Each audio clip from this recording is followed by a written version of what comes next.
Je suis en train de réveiller la foi de quelqu'un. Je dis bien que je suis en train de réveiller la foi de quelqu'un. Alléluia. Alléluia.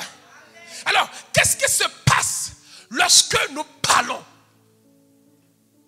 Parce qu'il faut parler de ce que tu as appris. C'est pour cela que la méditation de la parole, elle est très importante. Donne ta vie à Jésus. Si tu ne l'as pas encore fait, je te conseille.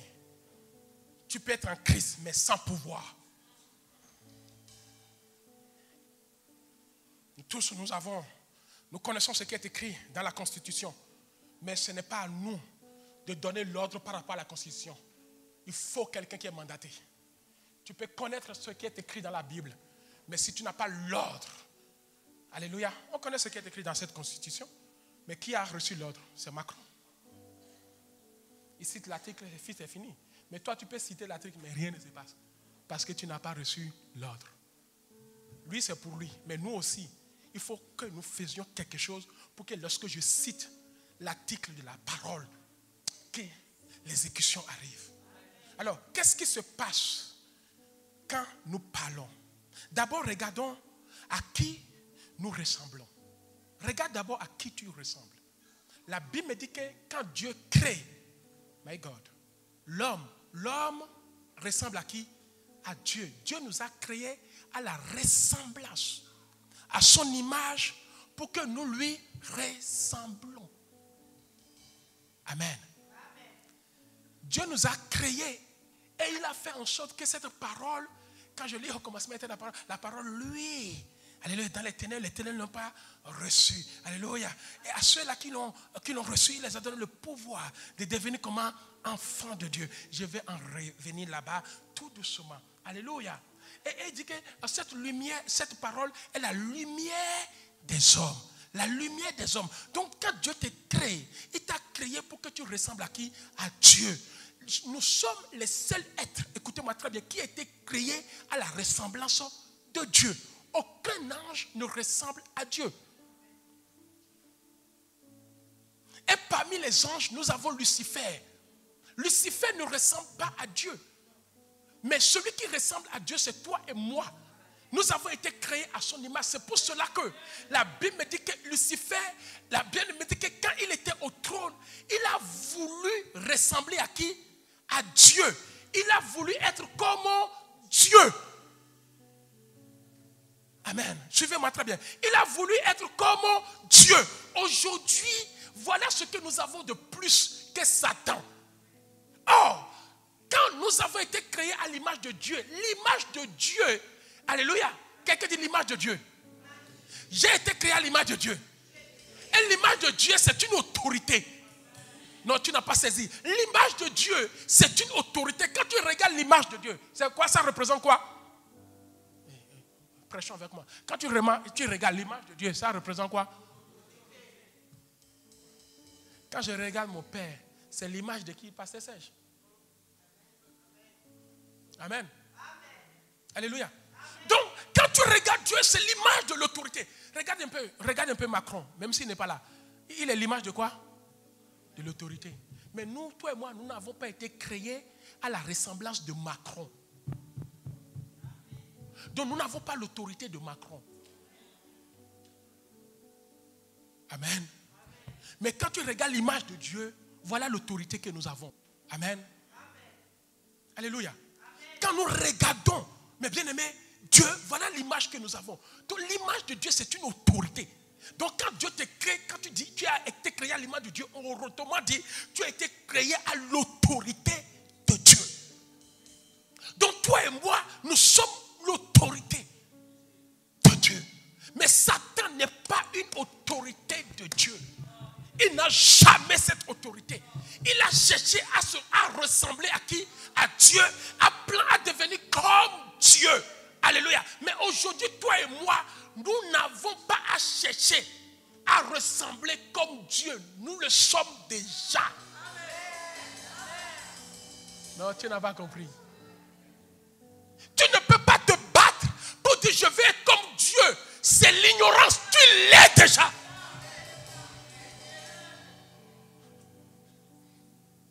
Il n'y a que Satan qui peut chercher à être comme. Mais toi et moi, nous avons été déjà créés à la ressemblance. Mais je ne vais plus chercher à être comme Dieu. Je le suis déjà. Deuxièmement, il nous a donné la capacité de marcher comme Dieu. Donc quand tu regardes ma démarche, c'est la même manière que Dieu marche. Amen. Tu as déjà vu la démarche de Satan. C'est comme un scorpion qui rentre ici. Vous allez voir les femmes. Elles vont courir.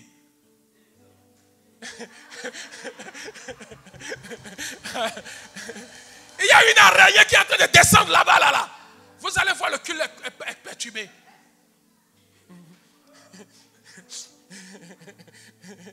Alléluia. Donc Dieu nous a donné la capacité de marcher comme lui. Parce qu'il a dit, ceux-là, mes bien-aimés, marchez selon qui? Dieu. Marchez selon l'esprit. Et vous n'accomplirez pas les œuvres de la chair. Mais toi et moi, nous marchons comme Dieu. Et il nous a donné aussi la capacité de parler comme lui. La seule personne qui ne peut jamais marcher comme Dieu, c'est Satan. La seule personne qui ne peut jamais parler comme Dieu, c'est Satan. Satan a un langage différent des nôtres. Dieu nous a donné le parler.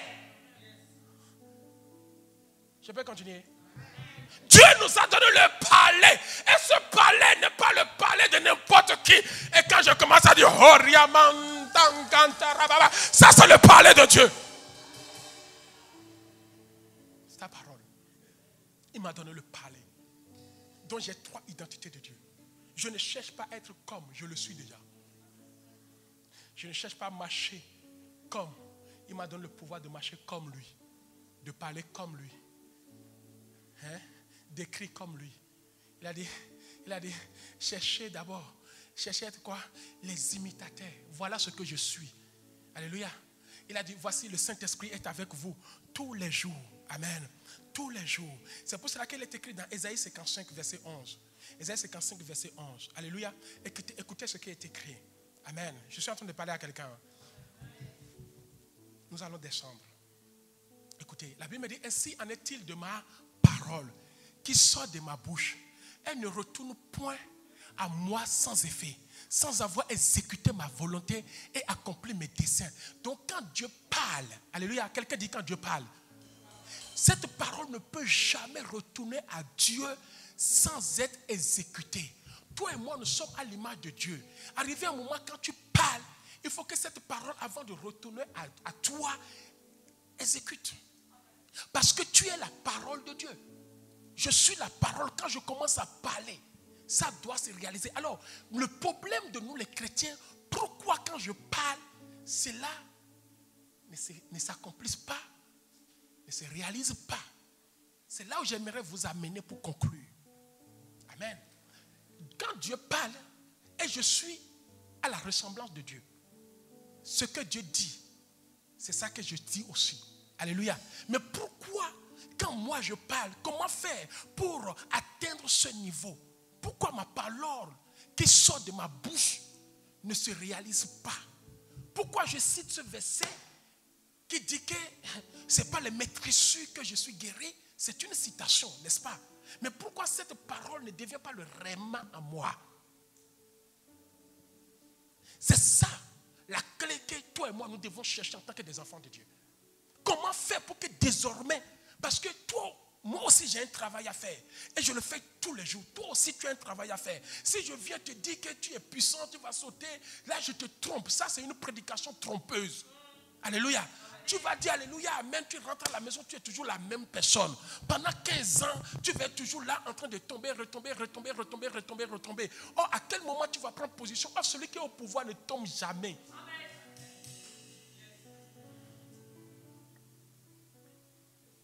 Quand la parole sort de la bouche de Dieu, c'est l'exécute. Mais qu'est-ce que la parole? Écoutez très bien, dans Hébreux 4, écoutez, la parole est une ville. Amen. Quelqu'un dit une ville. Une ville qui a toutes les bénédictions. Quelqu'un me suit? La Bible me dit, Hébreux chapitre 4, verset 12. Écoutez, qu'est-ce que la parole? Amen. Je suis en train de descendre. Il dit, quand la parole de Dieu est vivante, quelqu'un dit la parole de Dieu est vivante. Donc nous comprenons d'abord ce que c'est que la parole. Au Autrement dit, cette parole n'échoue jamais. Qui fait échouer la parole? Toi et moi. L'échec de la parole ne vient pas de la parole. Elle a tout ce qu'il faut en elle pour échouer. Maintenant, si elle échoue, c'est la personne. Cette parole doit dépendre de quelqu'un. Alléluia. Si cette parole dépend de la personne qui l'emploie, et si la personne qui l'emploie ne l'emploie pas dans les contextes de son accomplissement, il y a l'échec. Parce que quand tu prends la parole crue, non relatée, sans rien ajouter, quand tu définis la parole, premièrement, elle est efficace. Deuxièmement, elle est vivante. Parce que tu peux être vivant sans être efficace. Tu es là vivant, mais tu n'es pas efficace pour le ministère, tu n'es pas efficace pour certaines choses, tu n'es pas efficace pour le foyer, tu n'es pas efficace pour le mariage, tu n'es pas efficace pour la réussite, tu n'es pas efficace. Alléluia. Mais la Bible me dit que la parole de Dieu, telle que nous la recevons, avant de la recevoir, elle est comment? Vivante, et elle est comment? Efficace. Troisièmement, c'est une épée.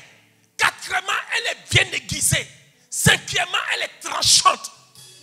Autrement dit, il ne faut pas la croiser, quoi. Alléluia.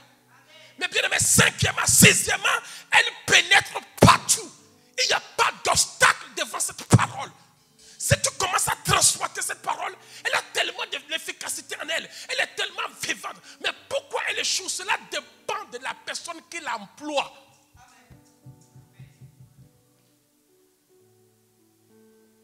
Parce que le diable aussi peut employer. Mais pourquoi la parole que le diable emploie, elle ne fait rien? Parce qu'elle est diable. Donc si tu fais partie de son côté et tu l'emploies, il n'y a rien qui se passe. Parce que tu es encore de ce côté. Je ne veux pas te dire, excuse-moi, que tu es diable, mais parce que tu es encore de ce côté. Il n'y a que lui seul qui peut citer sans trouver l'efficacité de la parole. Alléluia. Alors elle est tellement, mais bien aimée, tranchante, pénétrante, elle peut partager, elle peut séparer et elle juge. Voilà un peu l'efficacité, la valeur de la parole, les vertus de la parole. Donc la parole, c'est une ville. Alléluia, c'est une ville. Maintenant, il faut quelqu'un pour gérer cette ville. Il faut quelqu'un qui est mandaté pour utiliser cette parole. Il faut quelqu'un qui a le mandat de Dieu pour utiliser ça. C'est comme si Dieu a appelé Israël. Il dit que vous allez posséder Canaan. Canaan, c'est une ville où il y a tout. Il y a le lait, il y a le miel, il y a tout. Tout est là. La parole de Dieu, il y a tout dedans. Je ne peux pas te tromper. Il y a la paix, il y a la vie, il y a la restauration. Tout ce que tu veux est dans la parole. Maintenant, cela ne dépend que de la personne qui veut utiliser. La Bible me dit que Dieu dit au peuple de Dieu, Israël, n'est-ce pas, Maman Gomado, vous allez posséder Canaan. Et ils envoient 12 espions. Quand les espions arrivent, Canaan, il y avait tout. Il y avait le lait, il y avait des raisins, il y avait tout dont ils ont besoin pour réussir. En réalité, la parole, il y a tout dont tu as besoin pour réussir. Il y a la guérison, il y a la restauration, il y a la multiplication. Il y a tout, il y a tout, il y a tout. Il y a tout, il y a tout. Tout, c'est tout. Mais malheureusement, cette ville où il y a tout, qui symbolise pour nous la parole, on envoie les espions. Voici le regard de ces espions. Puisqu'ils n'étaient pas préparés spirituellement pour posséder la ville, ils ont regardé. Ils ont dit que moi je ne suis pas digne.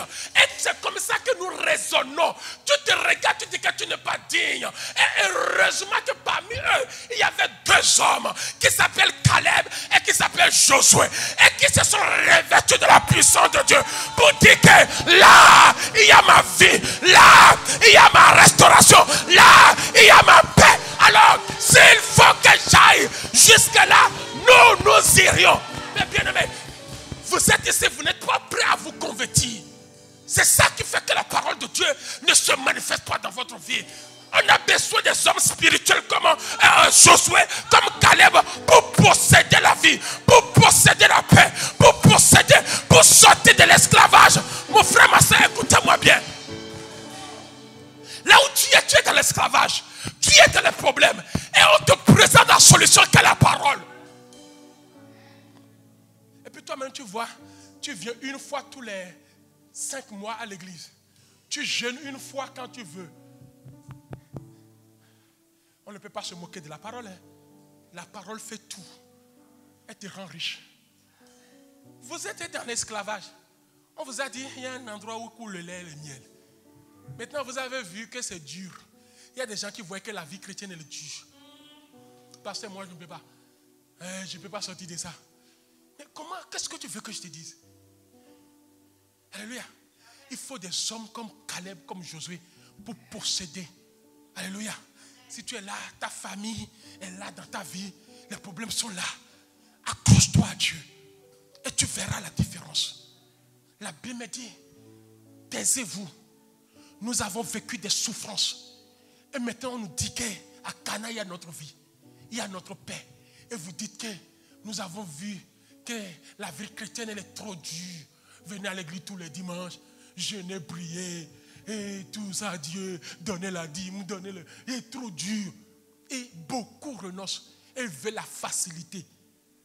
Les 12 espions qui étaient répartis là, ce n'est pas la facilité. Je suis encore là. S'il faut que je sois le Josué de ta vie, je t'amènerai là où je dois t'amener. Si tu ne veux pas écouter, je te dirai toute la vérité. Alléluia. Tu finiras par écouter, tu finiras par louer, tu finiras par donner ta vie à Jésus. Alléluia. Et Josué va dire, taisez-vous. Nous avons la vie. On a souffert de l'autre côté. Il n'y a rien de bon dans le monde. Il n'y a rien de bon dans les disputes. Alléluia, dans les bagarres, dans la fornication.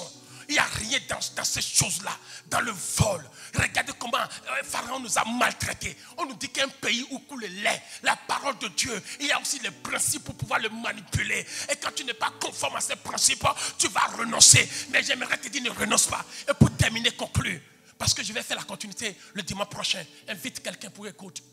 2 Timothée chapitre 3 verset 16. Comme Jean 3, 16. 2 Timothée chapitre 3 verset 16. Écoutez ce qui est écrit. On dit, toute écriture. Quelqu'un dit toute écriture. Alors, le problème commence par là. La Bible me dit que toute écriture, bien aimé, est inspirée de Dieu. Or, l'écriture ici, ça représente quoi? La parole. Amen. Alléluia. Donc il y a un autre côté que cette parole cherche. C'est l'inspiration. Toute écriture. Tant que tu n'es pas inspiré, tu ne peux pas exercer, utiliser la parole. En réalité, qu'est-ce qui donne l'exécution à la parole? C'est l'esprit. Mais il faut que la personne qui emploie la parole soit inspirée. Quand tu n'es pas un homme ou une femme inspirée, toute parole qui sort de ta bouche ne s'accomplit pas, ne se manifeste pas. Je parle à quelqu'un. Tu as besoin d'être inspiré. C'est bien pour te citer. Mais pour utiliser la parole, qu'est-ce qui donne la force à la parole? C'est le canal par lequel la parole se passe. Si tu es un homme inspiré, comme Caleb et Josué étaient des hommes inspirés, ils ont vu, ils ont dit, nous sommes inspirés pour posséder Canaan. Alléluia. Alors si tu n'es pas inspiré, tu vas tout le temps passer à côté de la parole. Or, l'inspiration demande une préparation. Un homme inspiré, alléluia, alléluia. Une personne inspirée, amen.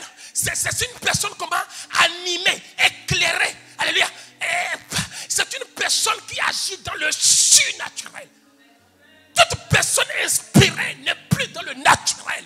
Or, tu ne peux pas utiliser quelque chose qui vient de Dieu en étant dans le naturel.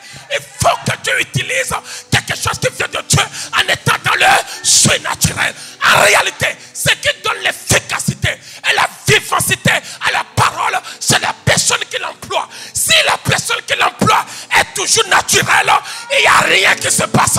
Si tu es dans le péché et tu emploies cette parole, j'aimerais te dire, tu peux continuer à souffrir, tu peux continuer à errer, puisque tu n'es pas dans le spirituel. Oh, il faut que cette parole soit inspirée, car il est écrit, c'est poussé par l'esprit que les hommes et les femmes ont parlé de Dieu.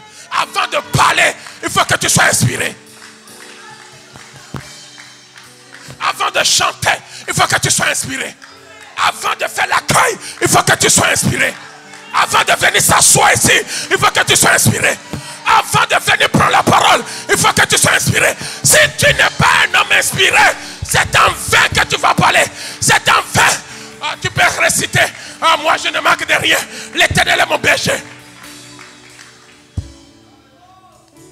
La chair ne véhicule pas la parole. Ce qui véhicule la parole, c'est l'esprit. En réalité, quand vous voyez la parole, elle attend une chose pour son accomplissement. C'est la personne qui la transporte. Si tu es de ce monde, elle dit, je ne peux pas agir parce que tu es encore de ce monde. Alléluia. Dans 2 Pierre 1, 21, on dit que c'est des hommes inspirés qui parlent de Dieu. 2 Pierre 1, 21. C'est des hommes inspirés qui parlent de Dieu. Veux-tu commencer à parler de Dieu? Alléluia. Les 10 espions n'étaient pas des hommes inspirés. Alléluia. Amen. On dit c'est poussé par le Saint-Esprit que les hommes ont parlé. Ont parlé.